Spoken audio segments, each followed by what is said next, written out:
तो एपिसोड की स्टार्टिंग में हमें एक पर्सन को हॉस्पिटल में मरते हुए दिखाया जाता है। तभी हमारे मेन कैरेक्टर की आंख खुलती है जो सोकर उठ रहा होता है और अब वह बोलता है मैंने दोबारा से यही सपना देखा। अब वह अपने घर से बाहर निकलता है जहां पर एक मेड सफाई कर रही होती है और वह उसे देखते ही बोलती है हिराकू सामा आज आप जल्दी उठ गए, पर अभी तक मैंने ब्रेकफास्ट तैयार नहीं किया है तो मुझे माफ कर दे। हिराकू बोलता है तुम्हें परेशान होने की कोई जरूरत नहीं और मैं इतनी सुबह कुछ खाना भी नहीं चाहता हूँ। अब वह किचन में जाता है जहाँ पर एक मेड खाना बना रही होती है, जिसके बाद वह घर से बाहर निकलता है। तभी एक लड़की उसके पास आते हुए बोलती है आज तुम जल्दी उठ गए। तभी उड़ते हुए वहाँ पर एक फेरी आती है और हिराकू से बोलती है कि वह ग्रैंड मारिया से मिलने जा रही है। वह लड़की बोलती है क्या इस जगह पर कोई प्रॉब्लम है? तभी वह फेरी बोलती है नहीं, वह बस यहाँ पर एक राउंड लगाना चाहती है। वहीं पर हिराकू अब चुपचाप उन दोनों को बात करते हुए सुनने लगता है। तभी वह फेरी बोलती है क्या तुम ठीक हो? हिराकू बोलता है नहीं, आज मैंने दोबारा से वह सपना देखा। नहीं, वह सपना नहीं था, शायद से वह मेरी पुरानी मेमोरी थी। और अब हमें उस पूरे विलेज और वहाँ के लोगों को दिखाया जाता है। वहीं खड़ा हिराकू सोच रहा होता है मैंने कभी नहीं सोचा था कि मैं एक दिन ऐसी भी लाइफ जी पाऊंगा। और अब उसे याद आता है कि एक दिन जब अचानक उसकी आंख खुली तो उसने अपने सामने गॉड को देखा, जिसे देखते ही वह समझ गया कि वह इस जगह पर मर चुका है। अब गॉड बोलते हैं वर्ल्ड कैलेंडर के हिसाब से तुम 39 इयर्स जिए हो, पर तुम्हारी लाइफ काफी ज्यादा मुश्किलों से भरी हुई थी। तुम्हें लोगों ने धोखा दिया और खतरनाक बीमारियों की वजह से तुम्हारे बॉडी ने भी तुम्हारा साथ छोड़ दिया। तुम्हारी ऐसी हालत देखकर मुझे भी तुम पर दया आ गई, इसीलिए आज मैं यहाँ पर तुम्हें एक और लाइफ देने वाला हूँ। एक ऐसी लाइफ जिसमें तुम्हारे पास एक हेल्दी बॉडी होगी और तुम्हें कभी भी कोई बीमारी नहीं होगी। तुम्हारी पिछली लाइफ में तुम्हें इतना कष्ट हुआ, इसमें कुछ मेरी भी गलती थी, इसी वजह से मैं तुम्हें एक नई लाइफ देने जा रहा हूँ। तो मुझे बताओ तुम्हें किस तरह की लाइफ चाहिए? हिराकू बोलता है मुझे नहीं पता कि मुझे किस तरह की लाइफ चाहिए, पर अगर आप मुझे एक नई लाइफ देने वाले हैं तो मुझे फार्मर बनाइए, क्योंकि मैं अपनी अगली लाइफ में फार्मिंग करना चाहता हूँ और पिछली लाइफ में मैं ज़्यादातर समय हॉस्पिटल में बंद था, इसीलिए इस नई लाइफ में मैं पेड़ पौधों और नेचर के ज़्यादा क्लोज रहना चाहता हूँ। जो सुनकर गॉड तैयार हो जाते हैं और अब वह उसे सुपर फार्मिंग टूल भी देते हैं। अब हिराकू की आंख खुलती है तो वह एक जंगल में होता है। तभी वह अपने हाथ पैर देखता है और काफी खुश होते हुए बोलता है अब मैं अपनी बॉडी का यूज कर पा रहा हूँ। वहीं वह अपनी हेल्दी बॉडी को देखकर काफी ज्यादा खुश होता है और अब वह बोलता है मुझे एक नई लाइफ मिली है तो इस लाइफ में मैं फार्मिंग करूंगा। अब वह अपने चारों ओर देखता है पर दूर दूर तक उसे जंगल के अलावा और कुछ भी नहीं दिखाई देता है और अब वह सोचने लगता है अगर आसपास मुझे कोई सिविलाइजेशन मिल जाए तो मैं उनके साथ मिलकर फार्मिंग स्टार्ट कर सकता हूँ, पर यहाँ पर तो कोई भी नहीं, अब मुझे क्या करना चाहिए? और तभी वह अपने कपड़े देखता है और बोलता है यह कपड़े तो किसी गेमिंग कैरेक्टर की तरह है, तो कहीं मैं किसी दूसरी दुनिया में तो नहीं आ गया हूँ।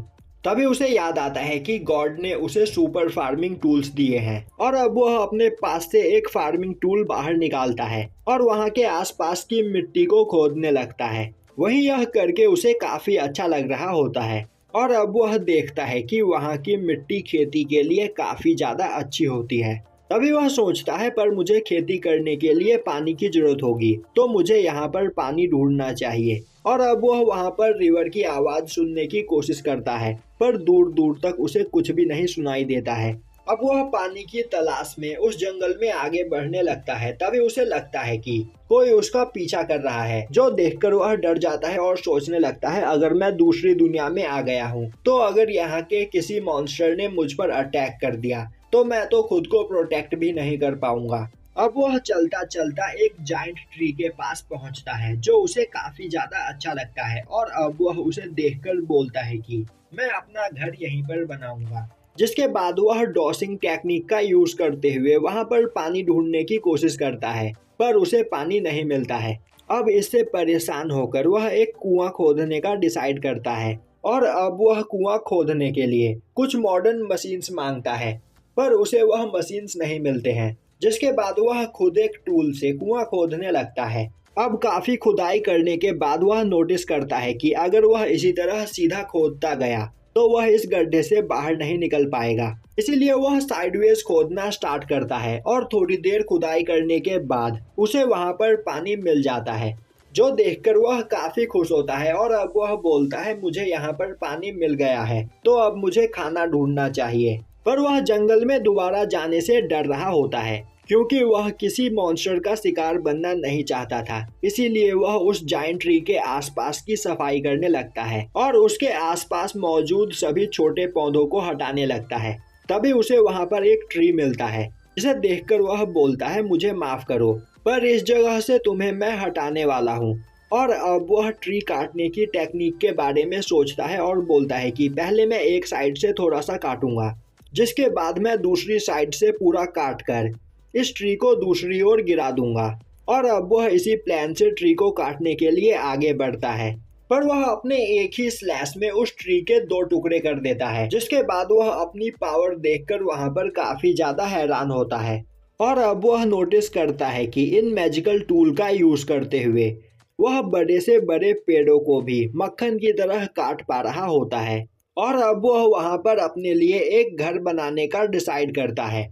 वहीं वह सोच रहा होता है मैंने पिछली लाइफ में कई सारे सैंडबॉक्स गेम खेले हैं, जिस वजह से मुझे इन सब चीजों के बारे में पता है। और अब वह अपना घर बनाना स्टार्ट करता है कि तभी उसकी नजर सूरज पर पड़ती है। यह देखकर वह परेशान हो जाता है क्योंकि अब सनसेट होने वाला होता है। वहीं अभी तक उसे रहने की कोई जगह नहीं मिली होती है, जिसके बाद वह अपनी पावर का यूज करते हुए लैंप और फ्लैशलाइट मंगाने की कोशिश करता है, पर उसे वह नहीं मिलते हैं। अब वह सोचने लगता है मुझे क्या करना चाहिए, इस जगह रात बिताने के लिए मुझे आग की जरूरत है। तभी वह मैग्नीफाइंग ग्लास मांगता है और उसे मैग्नीफाइंग ग्लास मिल जाता है, जिससे वह आग जलाने की कोशिश करता है, पर तब तक सूरज डूब चुका होता है।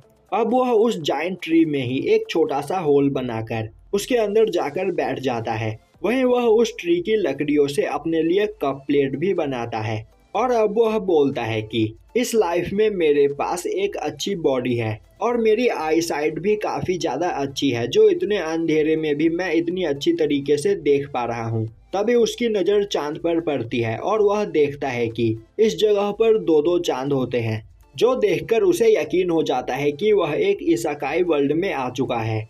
अब वह अगले दिन सोकर उठता है, कुएं के पानी से फ्रेश होता है और जल्दी जल्दी मैग्नीफाइंग ग्लास के यूज से उस जगह पर आग बनाता है, जिसके बाद वह उस जायंट ट्री के आसपास मौजूद सभी पेड़ों को काटने लगता है, जिससे वह अपने लिए एक घर बना सके। अब इतनी मेहनत करने के बाद उसे काफी ज्यादा भूख लग जाती है। वैसे भी पिछले 48 घंटों से उसने कुछ भी नहीं खाया होता है। तभी अचानक उस पर एक रैबिट मॉन्स्टर अटैक कर देता है, जिसे देखकर हिराकू काफी ज्यादा डर जाता है।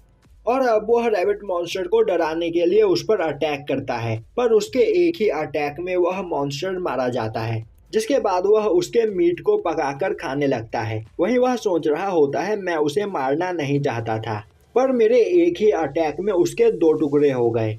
वैसे भी जो होता है अच्छे के लिए होता है, और अब मुझे यहाँ पर खाने के लिए कुछ मिल गया है। अब हिराकू वहाँ पर एक टॉयलेट बनाता है और उस जगह बैठकर हल्का होने लगता है, पर वहाँ खुले में उसे अजीब लग रहा होता है। इसीलिए वह टॉयलेट के चारों ओर दीवार लगा देता है और फिर वहाँ पर बैठकर हल्का होता है। अब वह वहाँ पर खेती करने के लिए खेत तैयार करने लगता है। वही वह सोच रहा होता है वह अपने खेत में आलू, टमाटर, प्याज और भी कई सारी सब्जियां उगाएगा। अब थोड़ी देर में खेत बनकर तैयार हो जाता है, पर तभी उसे याद आता है कि कुछ उगाने के लिए उसके पास बीज तो है ही नहीं, और तब तक शाम भी हो चुकी होती है। इसीलिए वह उस रैबिट के मीट को पकाकर खाकर सोने चला जाता है।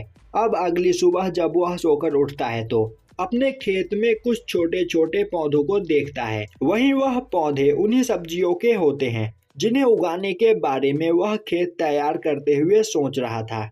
और अब यह देखकर वह सोचने लगता है क्या मैं इस वर्ल्ड में बस सोचकर ही सब्जियां उगा सकता हूँ, या फिर यह मेरे मैजिकल टूल का कमाल है। अब वह अपने खेत को जाइंट रैबिट और मॉन्स्टर से बचाने के लिए उस एरिया के चारों ओर फेंस लगाता है। वहीं वह फेंस के बाहर काफी गहरा गड्ढा खोद देता है, जिससे वह रैबिट या फिर कोई और मॉन्स्टर चाहकर भी फेंस के इस पार न आ पाए।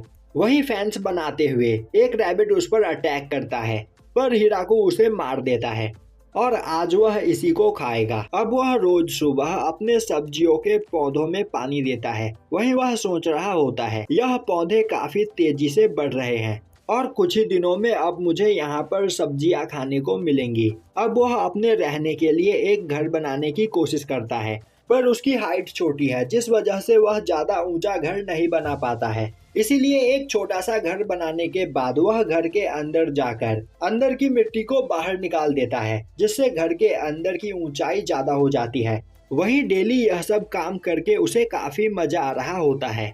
तभी वह एक दिन अपने फेंस के बाहर दो डॉग्स को देखता है, जो कि काफी ज्यादा घायल होते हैं। अब वह उन दोनों डॉग्स को अंदर बुलाता है और उन्हें खाने के लिए मीट देता है। और अब वह बोलता है, कल एक जंगली सुअर मेरे फेंस को तोड़ने की कोशिश कर रहा था, पर वह भी मेरे एक ही अटैक में मारा गया और यह उसी का मीट है। अब वह देखता है कि एक डॉग वहां पर प्रेग्नेंट होती है, जिसे देखकर वह समझ जाता है कि यह दोनों कपल है और मेल डॉग फीमेल को प्रोटेक्ट करने की कोशिश कर रहा है और जंगल में कुछ मॉन्स्टर्स ने इनके ऊपर अटैक किया होगा, जिस वजह से इनकी यह हालत है। तभी फीमेल डॉग को पेन स्टार्ट हो जाता है, जिसे देखकर हिराकू उसे अपने बनाए घर में ले जाता है और अब वह सोचने लगता है, इस जगह पर डिलीवरी होने वाली है तो आज की रात मुझे यहाँ पर पहरा देना होगा, क्योंकि मॉन्स्टर्स छोटे पपी पर अटैक करने के लिए आ सकते हैं। अब वह उन दोनों को अकेला छोड़कर उस जाइंट ट्री में बनाए गए जगह में जाकर बैठ जाता है। वहीं उसे नींद आ रही होती है, पर वह सो नहीं रहा होता है और सोच रहा होता है कि अगर वह इस जगह पर सो गया तो वह जंगली सुअर दोबारा से यहाँ पर अटैक कर देगा और शायद से इस बार वह इन डॉग्स को मार दे। पर थोड़ी ही देर में उसकी आंख लग जाती है और अब जब सुबह में वह उठता है तो काफी तेजी से भागता हुआ डॉग हाउस की ओर जाता है, जहाँ पर उसे 4 पपी दिखाई देते हैं, जिन्हें देखकर वह काफी ज्यादा खुश होता है। जिसके बाद हिराकू उन दोनों डॉग्स को खाने के लिए मीट देता है और सोचता है कि अब कुछ दिनों के बाद वह इस जगह से चले जाएंगे, पर वह डॉग्स उस जगह से नहीं जाते हैं और वहीं रहना स्टार्ट कर देते हैं, जो देखकर हिराकू वहां पर अपने लिए एक नया घर बनाता है। वहीं अब हिराकू की सब्जियां भी कटने को तैयार होती है, जिन्हें देखकर वह काफी खुश होता है। जिसके बाद धीरे धीरे उसकी लाइफ इसी तरह चलने लगी। वह डॉग्स उसके साथ रहने लगे। वह मजे के लिए रैबिट्स का शिकार करते, हिराकू के खेतों की रखवाली करते और हिराकू की सभी बात मानते थे, जो देखकर हिराकू काफी खुश था। और फिर उसने उन दोनों डॉग्स को नाम दिया, मेल को कुरो और फीमेल को यूकी। वहीं उसने उनके बच्चों के नाम कुरोची, कुरोनी, कुरोसान और कुरोयोन रखा। पहले उसने सोचा था कि यह डॉग्स बस मीट खाते हैं, पर बाद में उसे पता चला कि यह डॉग्स वेजिटेबल भी खाते हैं। और अब वहां पर हिराकू अपने नए दोस्तों के साथ अपनी फार्मिंग लाइफ काफी ज्यादा एंजॉय कर रहा होता है। और यहीं पर यह एपिसोड खत्म हो जाता है।